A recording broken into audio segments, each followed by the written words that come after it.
Hey, you guys. So, thanks again for listening to this episode of Tips with Tea. On today, this is the last episode I'm going to be releasing for the year. We're going to be talking about preparing your business for a successful upcoming year. So, how are you going to be successful next year? What are your goals? What are your plans? What are your ambitions? All right. So, we're going to talk a little bit about some different things on how we can prepare for an upcoming successful year.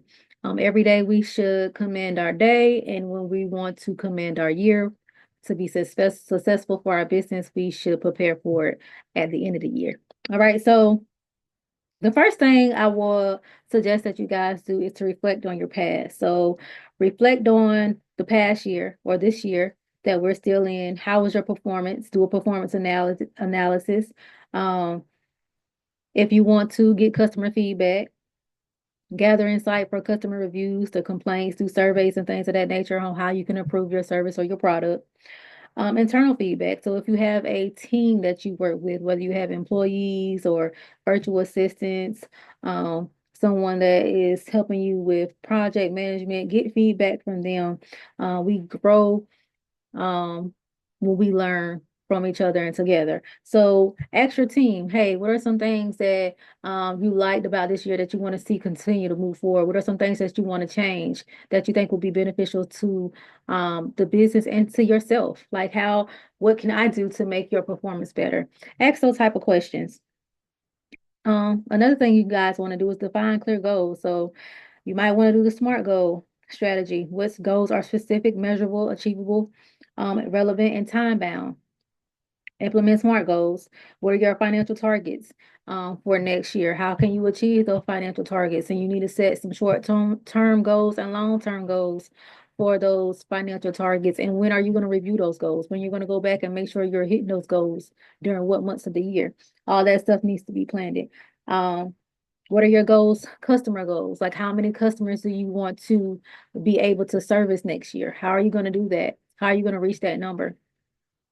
Um,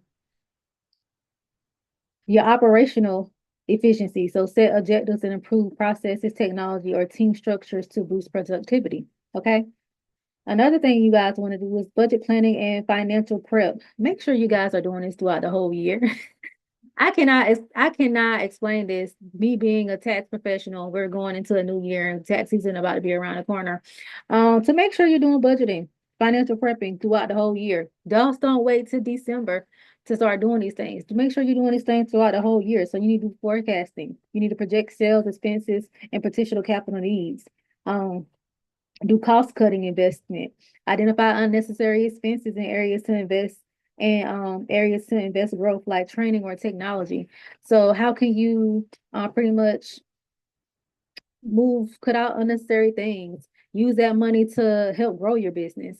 um Another thing is risk management. Plan for contingencies and review insurance or financial protections that could migrate risk or mitigate risk.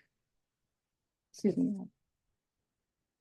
So consider those things, you guys, when it comes to the budgeting and financial prep. Another thing you want to take a look at is your plan for marketing and sales strategy. So analyze market trends, look at your industry, see who's your competitors, how can you make yourself different? What does your digital presence looks like? Do you need to invest in a website? Do you need to do more social media engagement? Do you need to do more online advertising?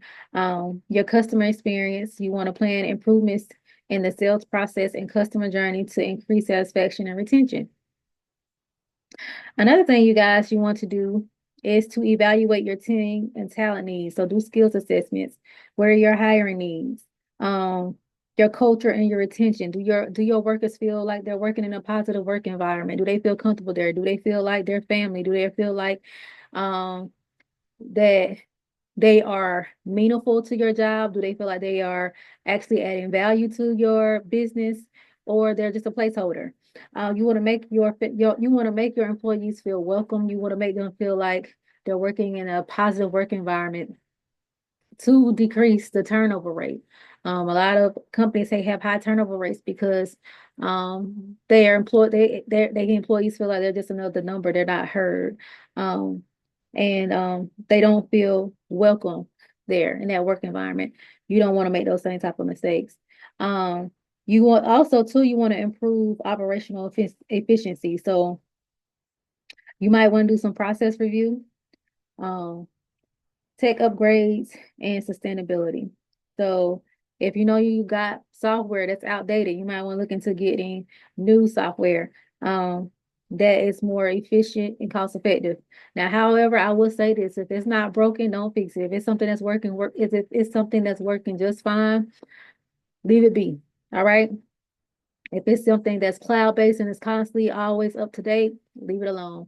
I see so many people waste so much money jumping around different softwares when nothing was wrong with their software to start with, and they end up going back to the original software that they've been with that was more friendly and cost efficient, and wasted a lot of time and money on other softwares that just wasn't going to meet their needs.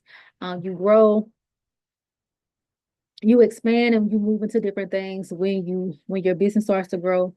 But if it's not broken, y'all, don't fix it. Okay. Um, Another thing, prioritize personal development and networking. So make sure you're doing skill building. Focus on leadership skills, financial skills, and other areas where personal growth can benefit your business. All right. And networking. Attend network and attend industry events to network, join online communities, and start new partnerships to bring fresh ideas and opportunities. Make sure you guys are networking. I know it can be hard during this time. Everything is online, but make sure you guys are networking. Um, whether it's joining social media groups, other people that might be doing the same thing that you're doing. Make sure you're networking, and you never know, those networks can lead to new opportunities. So make sure you're doing some type of networking. All right. Um, and I think that's pretty much all I'm going to talk about. So yeah, make sure you guys are doing these things to grow your business or set your business up for success when it comes to next year. So a quick recap, goal setting, financial preps, marketing, team planning, operational efficiency, and personal development. Um, I encourage consistency. So um, consistent actions over time lead to big results. So make sure you're being consistent. And yeah, you guys, hopefully these tips will help you when it comes to growing your business and being successful next year. Um, if you guys are struggling in any of these areas, especially like in the networking area, be sure to go check out my ebooks. I do write a lot of ebooks about how to network, how to grow your business, things of that nature. Go check out the ebooks. Just Google if you want to. Google, I won't say Google. Go onto Amazon and you can search Tierra Melvin's ebooks, and all my ebooks will pop up. Go and get you some ebooks. I'm also on pay. My ebooks are also on PayHip as well. You can get ebooks on PayHip as well. But go, you guys, get some ebooks. Read some ebooks to help you. Um, if you need help with these different strategies on how to be successful this upcoming year. Um, like I said, don't wait till the last minute to start preparing for tax season, financial planning, because we're about to enter into tax season come January. So don't be to the last minute. All right, you guys, make sure you guys stay on top of all these things. That's how you're going to be successful. So, thank you guys again for listening to this episode. I hope it was very helpful to you all. If you know anybody that wants to be a guest on the show, feel free to send them my way. They can send me an email at contact@mjfinancial.biz. They can text me or call me at 910-317-0396. I'll be glad to have them as a guest on the show. I look forward to people coming on the show and sharing their entrepreneurship journey. But thank you guys again for listening in, and we will see you on the next episode of Tips with T. And happy tax season, because we're about to be in the tax season. All right, and happy new year.